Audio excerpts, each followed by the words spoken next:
Et alors, je voulais faire une petite vidéo sur comment j'ai appris le français. Hey guys, how's it going? I hope you all are well. So I wanted to make a video on how I learned to speak French. It's a question that does come up often enough. I definitely don't speak perfectly. I make mistakes in speaking, in writing on a regular basis, but I do feel like I know enough French where I feel comfortable and confident enough to navigate in social situations, when I'm in France, to be able to order at a restaurant, go into a grocery or a department store, the pharmacy, the train station. Actually, the train station is a good example because this is something that happened on my recent trip to Paris. So a lot of people assume that everyone in Paris speaks English.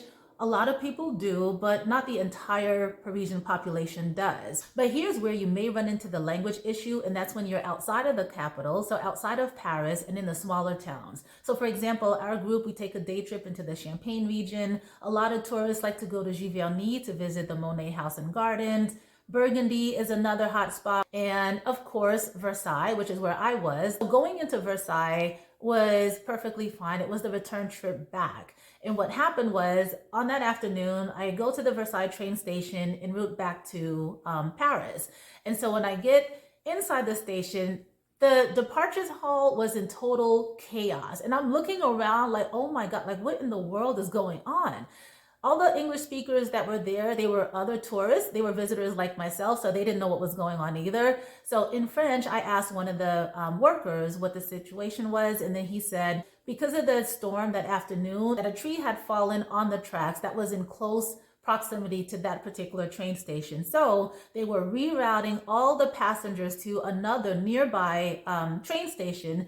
So needless to say, by the time we get to station B, that was just a hot mess because the issue was with the tickets. The tickets were only scannable at station A, which was Versailles Rive Gauche. And now you're at a new station or a different station, which meant that everyone had to be reissued new tickets and boarding passes. So the ticketing line was long. I overheard this group of American travelers in front of me. They were having a discussion amongst themselves whether or not they should wait out the line because there were a lot of people ahead of them, or should they try the machines. And in the same moment, I was overhearing another conversation where a worker was telling a group of French travelers, he said, yes, the machines are an option, but he recommended going to the ticketing counter. Even though there were more people in that line, the ticketing counter line was moving much faster just because the people who are working behind the desk, they were already brought up to speed as to what was happening, and they were able to reissue the tickets much faster than the ones who were trying to do it by themselves at the machines. So I translated that to the Americans who were waiting in front of me, and then they were like, okay, cool.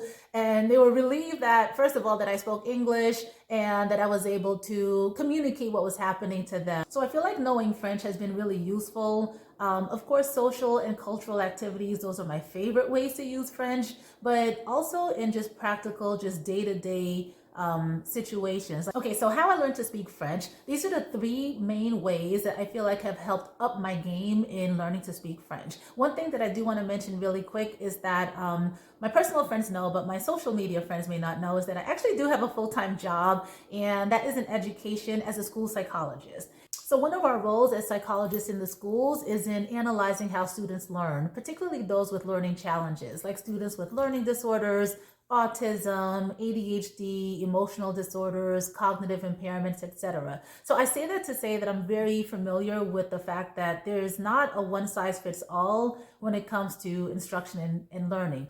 Whether it's a high school economics class or geometry or world geography or learning the French language, everyone has a different learning style. So these are the strategies that work for me. So it's good to know what your learning style is so that you know what's a good fit for you. Number one, French classes. So like many people, I started off doing the self-study or the self-teaching method. So I went to Barnes and Nobles and got a book that came with a CD. It was called French Without the Fuss. It was nice to have the audio component where you could hear the pronunciation, but also follow along visually. I think the problem for me was that I felt like it only helped to a certain point. So while I was able to learn some vocabulary and some phrases and sentences, as far as speaking, conversing in French, I wasn't able to do that. So in an unrelated, totally separate situation, in a dance class I was taking, I overheard another participant speaking in French. and he spoke fluently, and so I just assumed that he was a native French speaker. And so I asked him, and he was like, no, I'm from Bolivia. I said, oh wow, so where did you learn to speak French? And then he mentioned the Alliance Française. So then I signed up for classes at the Alliance Française Atlanta because I said to myself, I want to speak French just like Raoul. So I signed up from January 2011, and I went straight through uninterrupted until about 2016. So 5 years, and I know that's a long time, but part of the reason why I did stay so long was because I really, really loved going. Our Saturday morning crew at the Allianz, it was just a jam. We had the best time. My classmates were so fun. In fact, a lot of us are still friends till this day. My teachers were really good. In fact, all of our teachers were native French speakers. One of my favorite teachers was Madame Ghislaine Smith, and her style, she was really old school. So for example, you had homework that was expected to be completed prior to the next class session. She would make the corrections in red ink, just like old school teachers. You had presentations that you expected to have ready for the start of each class. And then I like the format because part of the class would be on French grammar, where you really spent time tackling just grammar stuff.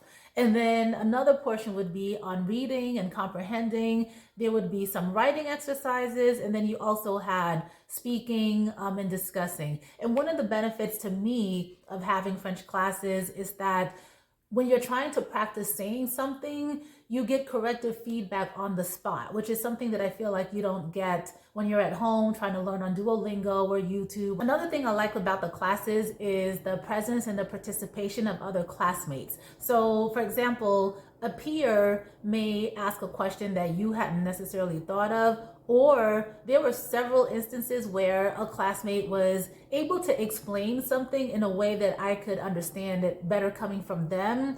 So one example was when we were first learning les, L-E-S, versus des, D-E-S. And we're doing these exercises together. Everyone takes a sentence, and then you fill in the blank with the correct response. My turn comes, and I still remember my sentence. It was about a woman buying dresses, and I used les, L-E-S, she's buying the dresses. And the teacher goes, nope. And I wasn't really understanding why. Marilee, who was one of my classmates, she goes, well, it's not like she's buying all the dresses in the world. And for whatever reason, boom, it just clicked. And I finally understood where you're just buying a select few of whatever, apples, dresses, whatever, you by default use des. Until this day, it's stuck. So I feel like having the feedback, not just from the instructor, but also from my peers, classmates, has been really helpful. I just learned better in a classroom type format. I also took French classes through France with Vero. This was a little bit more recent during the pandemic, so 2020, 2021. And these were online because she's based in France. And her name is Vero. She is amazing. I was introduced to her or to her site through one of my classmates from the Alliance Française. And I'm so glad that he mentioned her because I love Vero. She's a YouTuber, Instagrammer. She's on Facebook. She does tours for Rick Steves in Paris. And I want to say she also leads tour groups in the Loire Valley, if I'm not mistaken. She also does live stream tours on her Facebook page and her YouTube. And besides all of that, she also teaches French classes. So she has two groups, intermediate or advanced level, and that would be the boot camp class. And that one is really fun. It's not grammar focused at all. It is more about discussing conversations and things like that.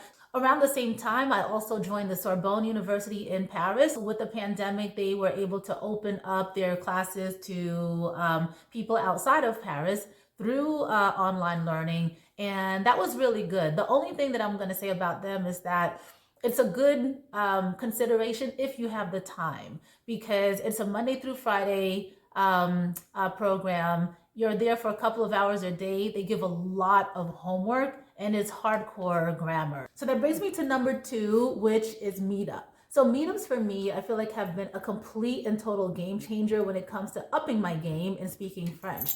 So I remember the same teacher, Madame Ghislaine Smith, she told our group that you will never speak French only by showing up to this class, that you have to get out there and practice. And so through Meetup, I was able to find French conversation groups in my city and practice French with other French speakers or French language learners. So if you're not familiar with Meetup, it's meetup.com, and you just search for whatever topics of interest that you may have. Could be hiking, horseback riding, book clubs. So the idea is to meet up with other people in your area and be able to pursue those activities together. Since the pandemic, it's been even more accessible because a lot of these meetups are happening online. And I say that because if you don't have a French conversation group in your city, you'll definitely find them online. So even if you don't go through Meetup, the whole idea is to find some opportunity where you're able to practice speaking and also listening. And lastly, number 3 is that I build French into my day-to-day life. So for example, when I was in the beginner class some years ago, I remember our teacher, she gave out this sheet on French vocabulary of items that you would typically find at a market. And so what I did was I took that same sheet and expanded it to like a full-blown grocery list. So imagine like a Target run on steroids. So I had everything from household products to toiletries. And till this day, when I'm writing out my grocery list, I will write that all in French. Music is another way that I like to build French into my daily routine. So for me, if I'm in the kitchen and I'm cooking, or if I'm cleaning my apartment, or just sitting at the computer, and then I have French music playing in the background, it helps to fine-tune your listening and comprehension skills, usually because of the repetition that you hear in those songs. I have a Spotify playlist that I like to use, and I'll include that link in the description. The cool thing about the desktop version is that you can actually see the lyrics so that you can follow along. Pimsleur was another tool that I was able to build into my daily routine. So the Pimsleur program is strictly audio, and I thought it helped me with listening comprehension and also with pronunciation. So what I would do was I'd go to my local library, because normally they had it available for a checkout, and I would take the audio and upload it to my phone. And so when I would take Zoe on her daily dog walks, I would be listening to Pimsleur. Sometimes I'd repeat the same lessons over and over and over again.